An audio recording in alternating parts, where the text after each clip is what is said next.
Welcome to Gulfstream today, and a very happy Sunday. Ron Nicoletti along with Jason Blewett, and another Chamber of Commerce day here in South Florida. Groundhog Day all over again, and we're happy about that. Gorgeous weather in South Florida, obviously fast and firm as we settle in. It's a marathon, not a sprint, another 13-race card, but thank you to all the fans supporting the product. It's been a wonderful championship meet so far as we gear up just 13 days out from that Express Bet Florida Derby. A number of works taking place. Todd Pletcher seems to hold a strong hand, but again, the fans no doubt supporting the product. And yesterday, on and off track, betting with both fists, and it was quite a dramatic ending to the day with the Rainbow Six alive for the takeout, the entire pool to one horse in the nightcap. Yeah, the 5-horse, he got beat this much for about $1 million.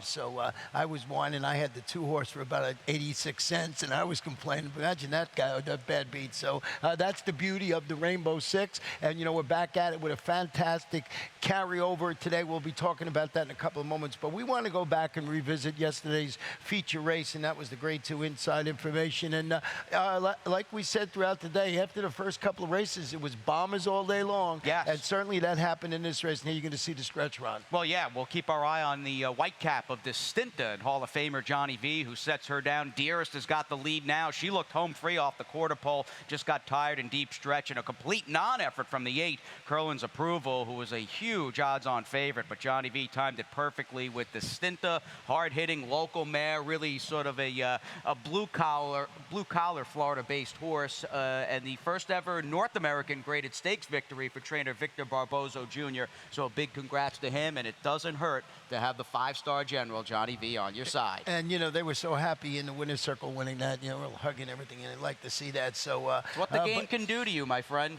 But, you know, the big favorite just did not fire. Never looked. I was watching when we were up here on the set, you know, watching. Looked a little nervous to me and everything like that. You know, maybe that was the turn back from a mile in the 16th to 7 furlongs, but I think this horse is going to rebound nicely. So she's a really nice mare. And you're obviously referring to Curlin's Approval, who really looked ready to lay claim to being one of, if not the best, East Coast older filly currently in training. Now, we're still obviously waiting for the Songbirds and the Stellar Winds of the world to get going in 2017, but they're not machines. That's why they run the races. They don't pay out off paper, and that was really a theme, basically, that started after the 4th race yesterday with My Girl Corey and a good-looking win for Chad Brown, but one short-priced horse going down after another. In fact, we ended the Saturday card here, all 13 races, with favorites going for the final 9. So we'll see if that's a trend that continues today. Some big fields, and again, plenty of racing to go around at beautiful Gulfstream Park. Let's show you our wagering menu. We're going to start it off in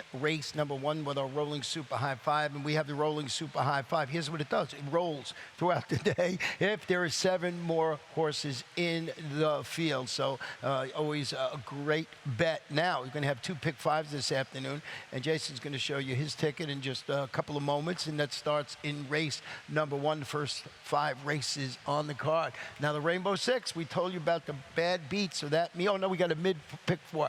Always forget the middle pick 4 on 13 race cards. Right, the pick 4 in the proverbial belly of the card. You don't want to forget that pick 4. And by the way, the 3s, 4s, and 5s, all of them were gigantic yesterday. Yeah. The Will Pays, I mean, many numbers were needed. It was just that kind of a card at Gulfstream Park. So again, we hope you'll join us throughout the afternoon. Race 6, little 50-cent middle pick 4, and then that gets us into the real meat of the program. Kicking off with race number 8, the opening leg of that Rainbow Six. That thanks to Hidden Vow getting that stubborn nose on the wire just in front of Starship Zorro. We've got a big carryover. 765. It's going to go over $1 million again, I believe, today or thereabouts, and you can take that down for 20 cents. And as we mentioned at the top, we will end the day with another pick 5, and Jason will also have a ticket there. And by the way, I will give you my Rainbow Six ticket.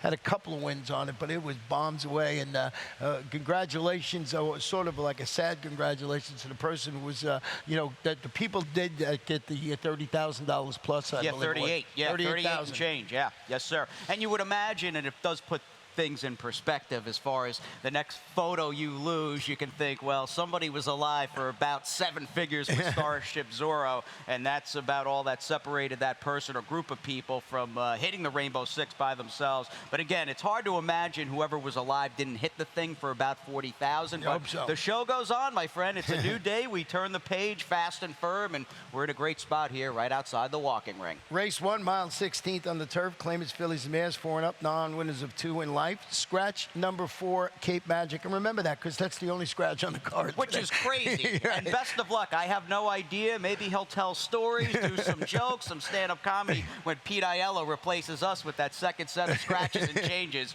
Short and sweet today. Yeah, you'll be saying race 3, no scratches. Race 4, no scratches. So this race, I saw it with the 7 Bull Empress. But before I get into it, we're going to show your ticket. Yeah, let's get into it. We got lucky yesterday. We got Midnight Surfer home in the fifth leg, the last leg of Saturday's early pick 5, a tidy profit of about $600. We'll put in a $32 play. I wanted to come up with a single. I just couldn't do it in Sunday's opening pick 5. So there you go, a $32 play, basically using 2 horses in every leg with the exception of the 4th. And speaking of 2, they've got to get around the number 2, Hussah, in race number 1 today. And maybe a case of him just timing it right, having a good post, and he lands in a race where there's just not much good, solid, consistent, respectable recent form to go around. Yeah, I put her in second. Hussah, she was solid in defeat when she rallied to finish the game 3rd at this level and distance last time out. But I had a little bit more interest in the horse you have in second. We have her exacta flip-flop. Bull Empress stretching out to a mile in the 16. Waited for room in that race. Finishes 5th behind a pair of next out winners and in front of another next out winner. So it's a key race. That's where I'm going. $16,000, 2 lifetime claimers. That was going 7.5 furlongs. So flattered by the horses that came out of that last race and won. So I'm putting this one on top of my ticket. But we're basically in agreement, especially with your pick 5 ticket on the top 2 selections. Yeah, they're clearly both uses here. Whether you like Hussah or don't, I think she's a defensive use in the multis, and the same goes for the Steve Classeris trained filly by Betty the Bull and Bull Empress, who, as you correctly noted, 3 for 5 horses coming out of that race. It's produced a trio of next out winners, and good to see Jose Ortiz back in town. We had a number of the upper echelon riders, if you will, who spent Saturday, many of them, in fact, riding on that outstanding Rebel Stakes Day program at Oaklawn Park. Jose, one of them, he is back today, in addition to Javier Castellano, who has certainly gotten to work in defending his 4 consecutive Eclipse Awards. He's had some run nationally over the last week and a half or so. And I want their frequent flyer miles. That's what I'm interested in. Indeed. Let's go to race 2 today. 6 furlongs, claimers, fillies and mares, 4 and up, $6,250. And, I think it's hard not to have the 3 Flash Jack on top of your ticket. Yes, and that being said, you're dealing with the short price favorite in a bottom level 6250 claimer.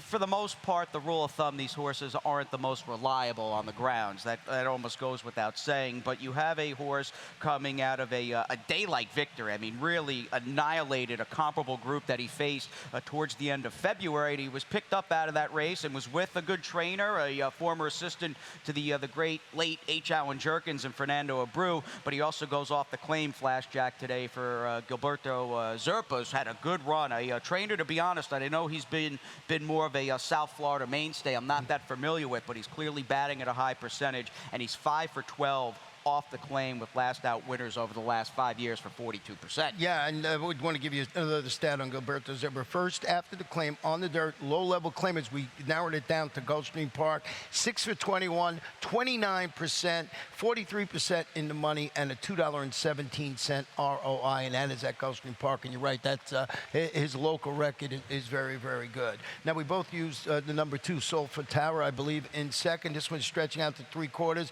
You returned from a fresh. He finished second. He was the even money favorite that afternoon, going 5.5 furlongs. You'll remember this name now, Safi Joseph Jr., another one that does an excellent job. He's winning races. Well, it might have went down a little after yesterday, but he's batting around 40%. Which is incredible, right, and speaks volumes, much like even a trainer like Gilberto Zerpa in these lower-level claiming races here at Gulfstream Park. Guys that are just setting their horses up in the right spots, setting their horses up in races that they're able to succeed in, not running horses over over their heads. And a third-generation horseman from Barbados, and Saffie Joseph Jr., Mike Welsh of the Daily Racing Forum, a nice little write-up on the recent success of Saffie hooking up with Drawing Away Stable, the blue and orange, who have Solfa Terra in race number 2. But again, the inside post for you and I with the early double in the books. I think we got the logical 2 in the first 2. With that said, you know, got a different way to go, I'm sure. Now, third race. Yep. 6 furlongs, maiden special weight, state-bred fillies, 3-year-olds, a select field of 5 in here with no scratches. I don't have to say that all day because we don't have any scratches today. I found this race very hard to handicap. I did go with the 4, Fina in here, third in her career debut at this distance, was on a sealed sloppy track. She's going to try and parlay that previous experience into a victory with over these 4 rivals today. I just wanted to show you a quick stat on Terry Pompey. Second career start in sprints on the dirt, 8 for 42, 19%, 57% in the money, and $1.65. So I'm playing the percentages here, and I'm playing previous experience angle, and I put that one on top. But anywhere you go, I'll agree with you. Well, we'll see. We'll see what happens here because, I mean, what makes this a difficult race, certainly in the early pick 5, is you just can't see the board, at least as far as the early pick 4. Beginning in race 2, you've got the, for what it's worth, the advantage of at least seeing what horses are being bet in doubles. You may have a good firster here, perhaps the Happy Alta firster on the rail with Jose Ortiz, and One Direction Song will take a lot of play. Maybe the Bruno Tessore first, who has Javier, the 5, Resolano, and I did put them 1-2. That horse might be very live. Respectable works, at least as far as what's showing on paper, with the 2 firsters bookending the field, and you get the presence of Jose on the rail, Javier on the outside, for trainers that don't really use them all that often. So I would imagine in a spot like this, both of the camps like their horses in today's third. And then you've got to respect the Terry Pompey horse, Cotton Fina, simply because A, she has a race, and B, maybe most importantly, they may have her to catch. They might have her to catch, and you mentioned the Jose Ortiz. He'll be on that One Direction Song, so I'm sure there's going to be money going there. But that does, as you said, be part of the pick 4s this afternoon. Now, race number 4 is 1 mile and 1/8. We're going to the turf, maiden special weight, 4-year-olds and upward, and 6 in this field. And I went to the inside with the 1 Carbon Data. You went with the 2 Snicker in here, and I know you want to go back and show a couple of these horses' performances. I do, and it's really about a couple of different subsets of rematches in this upcoming 4th race, in which Shug McGahee actually sends out a third of the field as he has an uncoupled entry.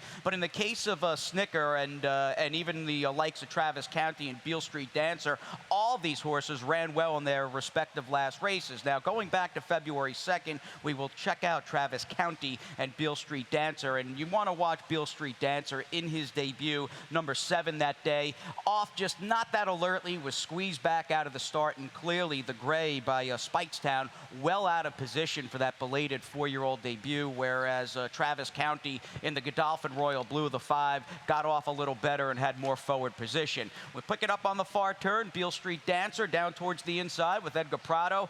First run here for Travis County and Luis Saez, who's back aboard today, and just both these horses running okay behind a horse in Mutzen, who's in the Shadwell Blue and White, about to take the lead, and a horse that I think had a tactical edge and even money tracking the pace outside. Yeah, no, I mean, I think both those horses, especially Snicker, I had a lot of interest in there. You know, Julian Leperoux in the saddle this afternoon can run well this afternoon in this spot. Yeah, I agree. Now, we'll see as far as the horses rematching off the February 2nd race, and then you've got Snicker and Sumsville, who are coming out of a race about 2.5 weeks later in this Gulfstream Park winter meet. And that day, Snicker ran a big race. I mean, really, really acclimated himself nicely going long on the turf for trainer Mark Cassie. Chased a runaway leader, that 7 horse at around 15-1, just ran off, cut out a really hot pace, and I thought Snicker found himself sort of in no man's land, where he was in that weird spot of having a chase and making the first run into a very hot pace, and he gives the eventual 8-5 favorite in the green Morse code, the have to honor code, all he could handle down the stretch, and just a very gritty performance from Snicker. Sumsville was a long late for the show. There he is in the white and red of Stuart S. Janney, the third. He was more of a suck-up third, I thought, given the pace and the fact that he never had an impact on the actual running. But in a field like this that's fairly short in numbers, I'm going to take Snicker here just because of that early speed. And I just like this race quite a bit. It's obvious going long last time for Marcassi. Well, the horse you have in fourth, I have in first, and that's Carbon Data today. And I'll tell you why. This one's stretching out to 1 mile and an eighth after rallying to finish third, beating a neck in his 7.5 furlong debut. It's the son of Birdstone and a half-brother to a local stakes winner we had here called Soundtreak, who actually went and won other stakes around the country. Bred to respond favorably to this added distance of 1 mile and 1/8. Of course, I want to show you a stat on Chad Brown. And the second career start on the turf, maiden claiming now at Gulfstream Park. So this is pretty spot on. This is not a maiden claimer, though. Oh, that's right. A maiden special weight, I meant to say. And but I put maiden claimer. Yeah, I meant to put maiden claimer a special weight up there. So 41%, 71% in the money, 251 return of investment. That was my typo. Well, at least it's a stat. We'll get that corrected as far as the graphic, and just have maiden special weight runners, and you've got that big stat in your favor. And I guess that stat and just getting Chad here at what is usually a higher price than what he goes off at, because it's the old burden of success. His horses are just underlaid. I would imagine you'll get an okay price on Carbon Data because this horse is, stepping up. Yeah. Quite I thought, a decidedly weaker field in that maiden 50 first time out. Your thoughts as far as the jump up in class? Oh, I think he can handle it. And I think I like this horse's ability with that closing third to get the distance this afternoon. So that was my thought process. Javier Castellano, Chad Brown, if you can get any kind of price on this horse, I think you have to use it seriously. And we joke about this. We learn our lessons when you leave Chad Brown off a race like this. And I don't see it as that much. Sort of see it as a lateral move here. You don't see it any big jump up or anything like that. So I think he'll run well. And for all the reasons you mentioned with Snicker, you certainly got to use him on the ticket. All right. Let's go to race 5. 1 mile claimers, fillies and mares, 4 and up, $10,000, 6 in the field. And you went with the number 5 Battletail, and you have a backtrack on that horse. Well, yeah, a backtrack for sure. And you get some tough mares in this one that are, fairly blue collar, indeed blue collar, running for $10,000. But as we go back and look at Battletail last time out, very impressive. A long drive here off the quarter pole in the blue cap for trainer Jorge Navarro, whose barn may have gone through a little, starts and stops earlier this winter, but it really seems like, at least since I got here last Thursday, his horses are running out of their skin, and some of them, like Sinatra, are just exploding on the track, and that may bode well for this horse, who just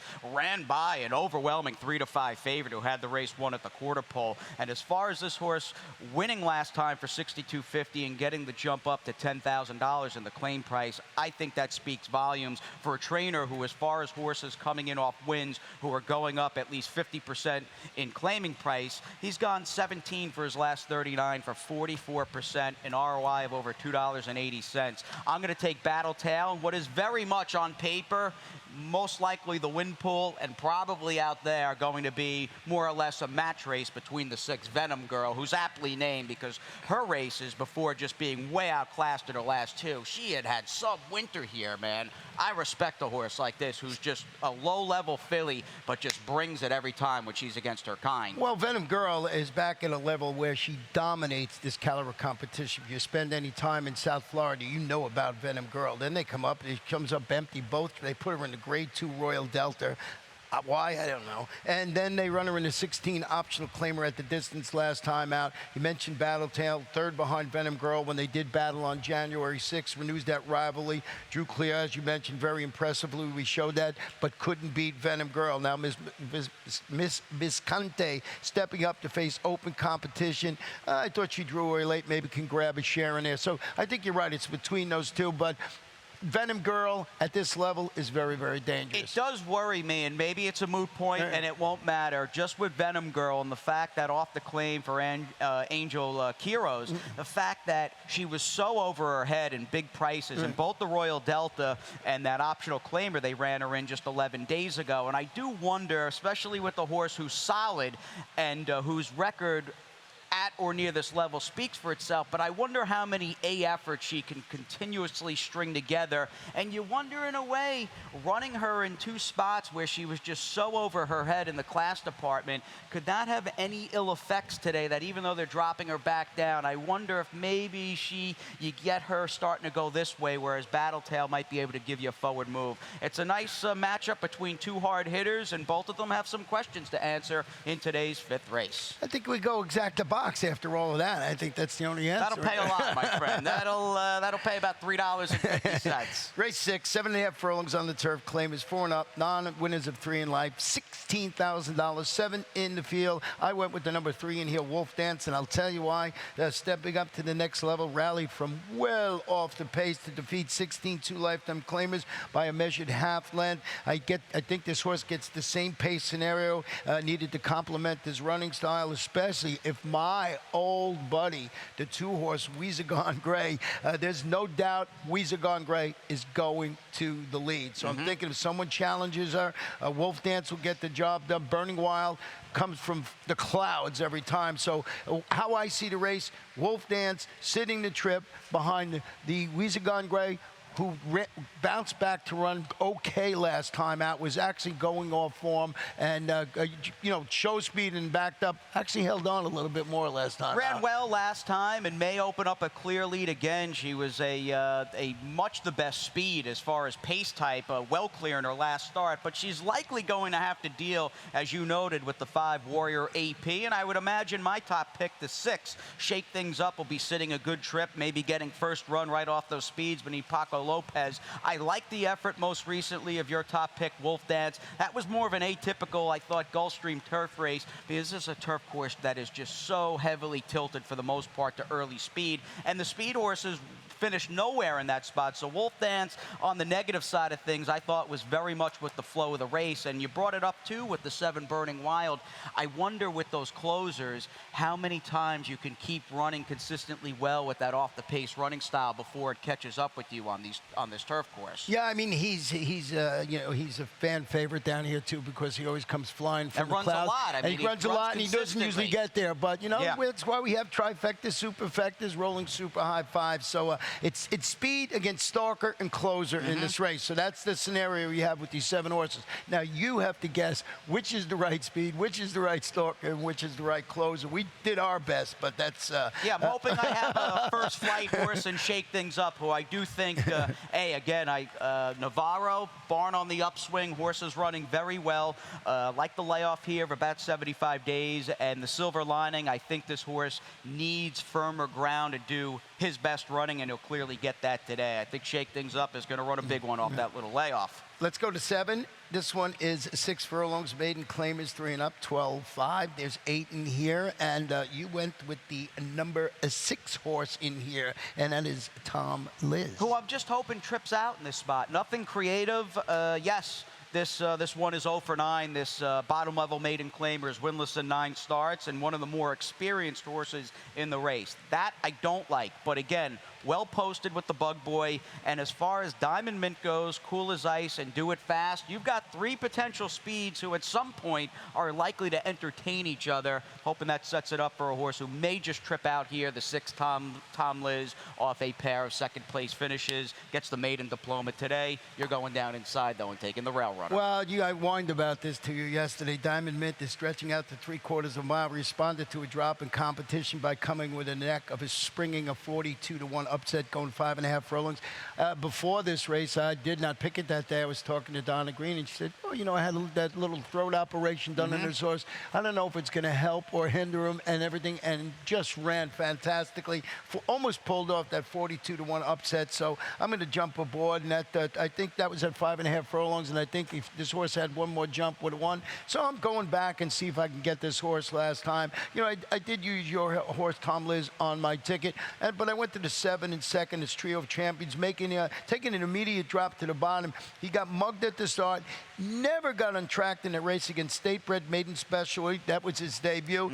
But the gelding gets a vote of confidence, when Javier Castellano stays aboard. Yes. So that was my thinking. And it feels like Javier, now granted he started this meet with a new agent in Mike Lakow and had parted ways late last year in 2016 with his longtime agent and Matt Musiker, and Matt and Javier essentially winning 4 consecutive Eclipse Awards together. Seems like Javier has gotten a little more selective this meet as far as not really getting on the lower level claimers as much as in years past. So I do think just where he is currently in his career, that a trio of champions is likely to run well, and clearly a horse with a better break, dropping down the second-time starter who's going to be up in the game, too. Yeah, and I mean, that's it, because like you said, it's Javier Castellano. He's staying aboard, so he saw something that he would ride this horse back even on the big drop, and then you use the 4 Motherland. All right, little Motherland there as that one starts for the 6th time today, dropping down to 12.5. Another bug rider in race number 7 with the first 7 down. It's just about time to get into that Rainbow 6, over 750 large in the carryover. And what do you say you and I take a little break here? Yep, I think we need one. All right, that sounds good. We'll be back with more Gulfstream today. At ExpressBet, we celebrate the champions that make horse racing great. That's why we provide more ways to bet from more places than ever. We've built an entire family of brands to give players more of the rewards they deserve, give bettors the information they need to win, and provide a community for horse bettors.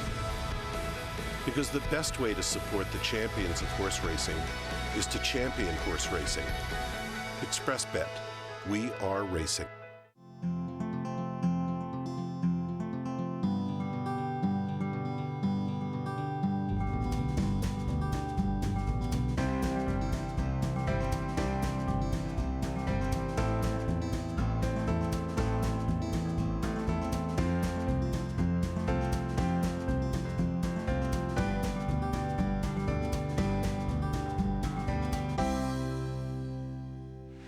Race 8 this afternoon, 5 furlongs on the turf. Allowance optional claim of fillies and mares, 4 and up. They could run for that optional claiming price of $25,000. It's Ron, it is Jason, it is Rainbow 6 time. Over $750,000 in the pool. It's going to be over $1 million is my guess today. I want to show you my Rainbow 6 ticket, and there you see it. Went too deep in here with the 4 and 5. And you see the progression. I stepped it up to $86.40 today because I could not find a single anywhere on the ticket. And very hard second half to this card. It is very, very difficult. And a latter portion of this Sunday card on March 19th, Ron, just littered with gigantic fields. I mean, there's really nowhere to sort of cut corners. Well, that's why 86.40, and then we'll see how we get it done in there. Now, I believe that we started it off with the 4 in here, and that is Blue Bahia, right? I think you did, and I think you have the spotlight you want to show on this let's horse. show a little rematch. We'll head on over to Gulfstream Park West, formerly known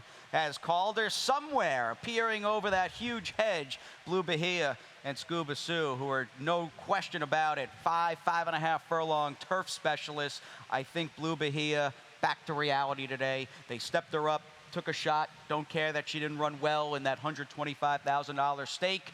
Anything close to her recent form, or I should say her form up through that stake, including that win we just looked at back in November across town, she's going to be very tough to beat, and she can make her own trip, which I really think is the biggest weapon in her arsenal. And one of my favorite trainers down here in the winter is Jason Service, and I want to show Top notch. Yeah, I want to show you a stat on him. Sharp as could be.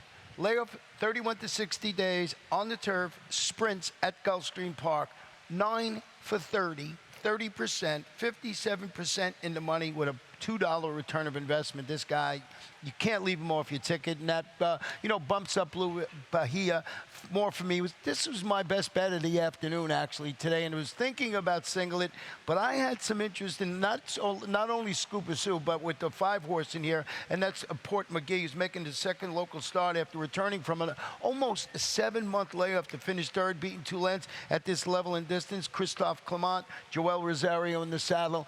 just wasn't positive enough to single Blue Bahia when I was putting this ticket together. Fair enough, and we'll see. I think improvement is needed and going to be necessary for a horse like the 5 Port McGee to beat a good Blue Bahia or even a good Scuba Sue and maybe somebody else in here. I thought her return to the races, and I clearly respect her. I've got her third, decidedly flat. We'll see how she does second off the bench for Christophe Command, who bats at a high percentage with his second off the layoff runners in turf sprints. He's gone 18 for 65 for 28% over the last 5 years, and I'll tell you, the filly that beat Port McGee and a couple of the others back on February 5th, that spinning wheel. Do you remember how she closed in that race? She looked like a wildebeest in there. And, you know, I'm interested in your 7 Maria here that I didn't put on my ticket. She's got speed and maybe just a one-hit wonder on the turf. But anytime I'm going to potentially get a mare or a horse by the late great Indian Charlie, sire of one of my favorite horses of all time, and Uncle Mo,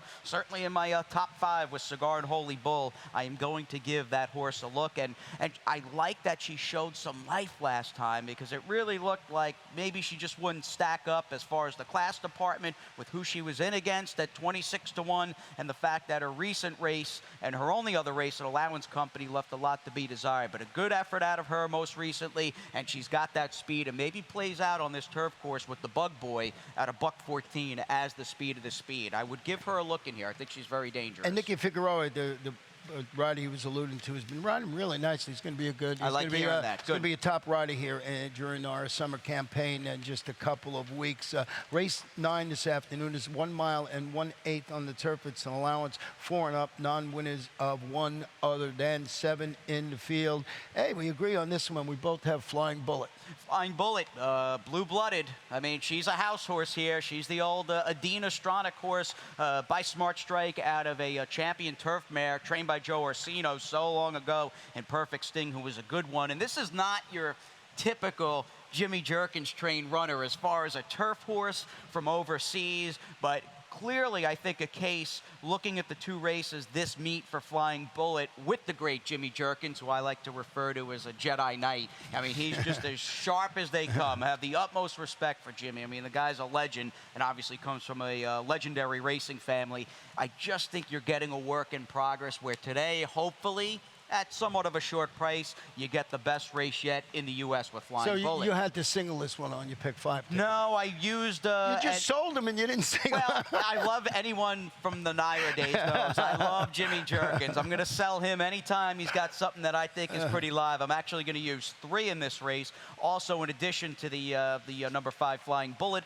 the 1 Conquest Sandman is a Mike Maker, who I thought was sitting on a big Saturday, came away empty-handed yesterday with a couple of short-priced runners on the turf. I think that horse pulls a good trip with Jose, and then you've got the Kieran McLaughlin, talented but very fragile layoff runner in the 4, Argdad, to start this late pick 5. What do you do with a horse like Argdad, or Agad, whatever his name is, the 5-year-old by Distorted Humor, who's got talent, but has only run 3 times since the day before American Pharoah won the Triple Crown in June of 15. Yeah, you know, he showed promise on the turf in his brief 3- and 4-year-old seasons. You mentioned the connections, Kieran McLaughlin, Luis Saez, the top this lightly raced son of Distorted Humor. A lot of guesswork going on in there. You can see it actually troubled, you know, that the horse has to start and stop so many different times. So you used him on the ticket, and we're basically in agreement here with our top 3. We also used the 1 Conquest Sandman, another turning back to 1 mile and 1/8. He stalked the pace, but flattened out late. He finished 5th that day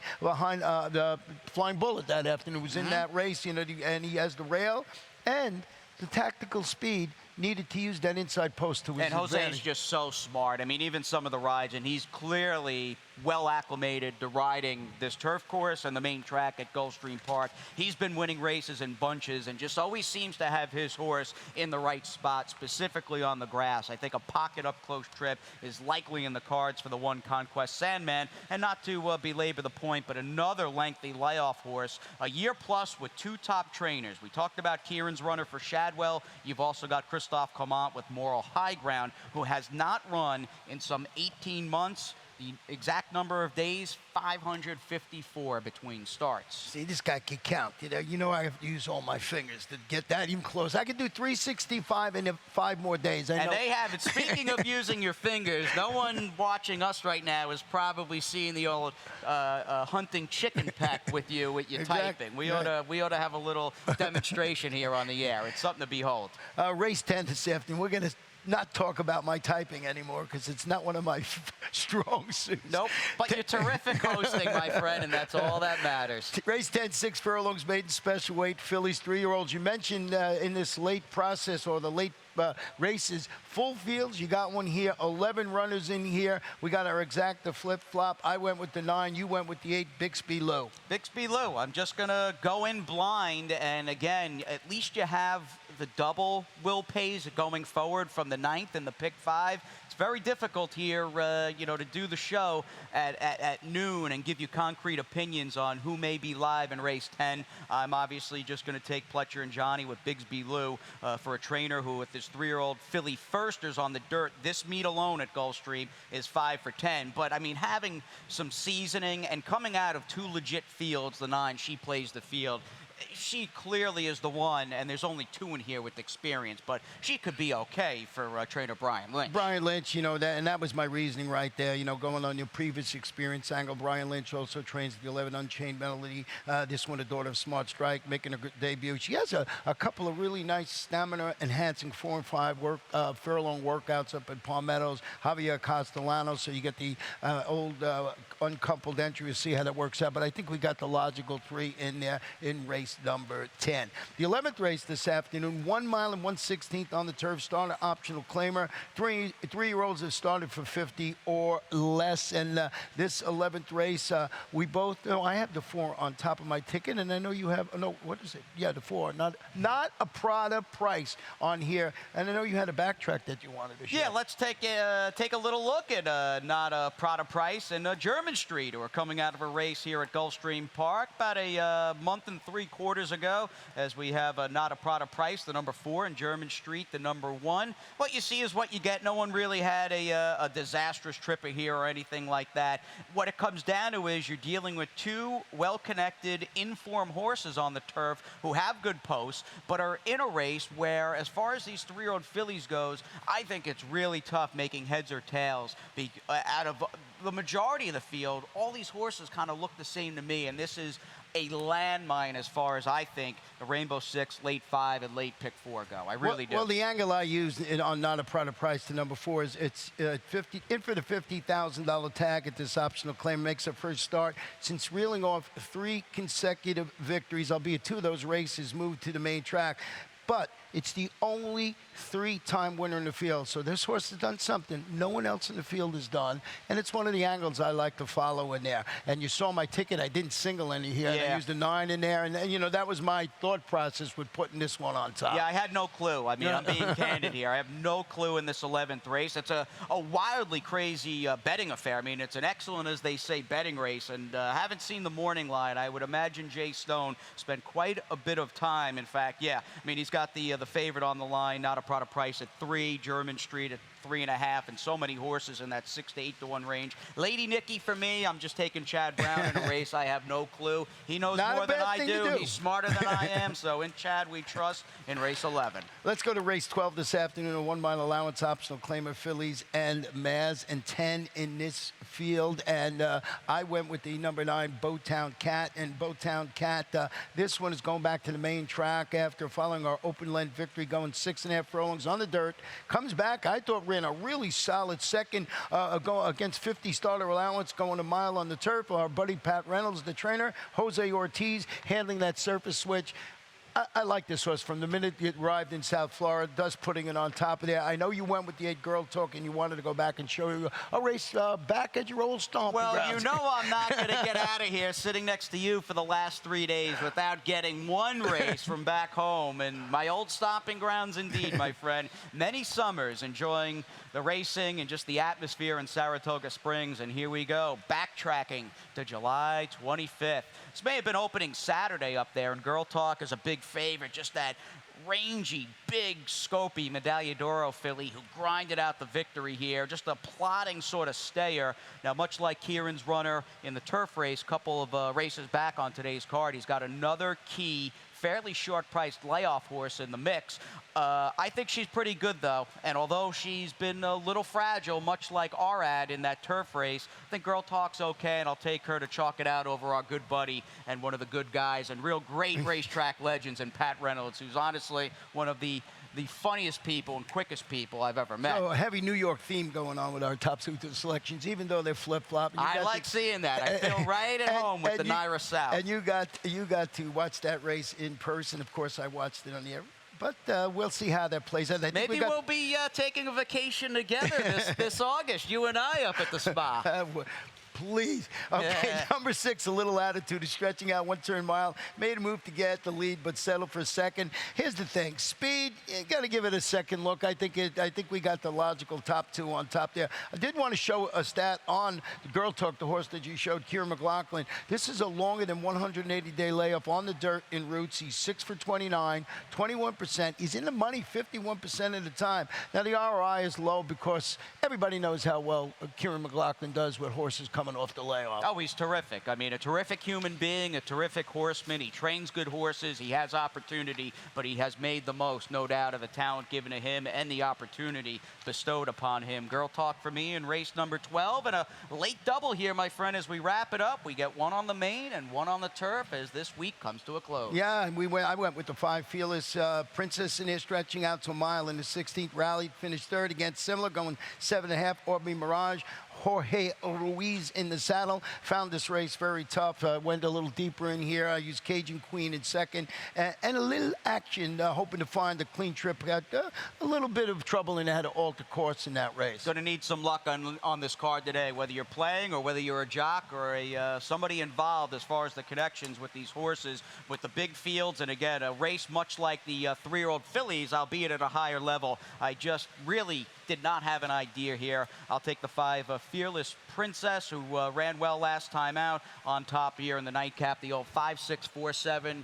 For me, I'm rarely out of words and don't have much to say, but in this case, I really don't have much to say. Best of luck to everybody, safe and sound as far as trips go, and best of luck to everybody at the windows. And it's you and I all day, my friend. You ready for 13? Races. For a guy who didn't have a lot to say, he had a 14-word exit. Yeah, I can't help myself. With that, though, we'll have some silence. We'll take a little time out. I know Pete Aiello chomping at the bit for that second set of scratches and changes. Again, a lot going on today at Gulfstream Park. Thank you for joining us, and we'll see you shortly before the first. We have to take care of these horses that, give us so much joy.